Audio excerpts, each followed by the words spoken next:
লা লিগার ১৯২৯ সাল থেকে শুরু হওয়া স্প্যানিশ লিগের ইতিহাসে ৮৬ মৌসুমের সেরা খেলোয়াড় হিসেবে নিজেকে প্রমাণিত করেছে বার্সেলোনার Argentine forward Lionel Messi.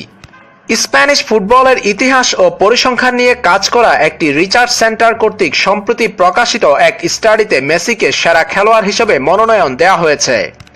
Real মাদ্রিদের সাবেক ফরোয়ার্ড গঞ্জালেস এই তালিকায় রয়েছে দ্বিতীয় স্থানে। ১৯৯৪ থেকে ২০১০ পর্যন্ত তিনি খেলেছেন রিয়াল মাদ্রিদে। এই তালিকায় তৃতীয় স্থানে রয়েছেন বার্সেলোনার সাবেক খেলোয়াড় সিজার রদ্রিগেজ।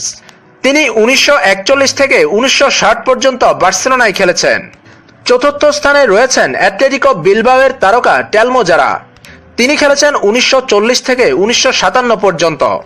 পঞ্চম স্থানে রয়েছেন গিয়ন ও বার্সেলোনার সাবেক তারকা এনরিক।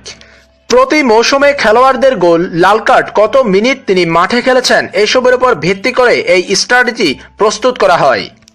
প্রায় ৯০ বছরের ইতিহাসে লা লিগায় এখন পর্যন্ত ৮৫৪ জন গোলরক্ষক সহ ৯,২৮০ জন খেলোয়াড় অংশ নিয়েছেন।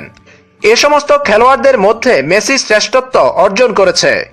ইতিমধ্যে মেসি বার্সেলোনার জার্সি গায়ে ৩৪৯টি গোল করেছেন, যেটি ৯০ বছরের ইতিহাসে অনন্য।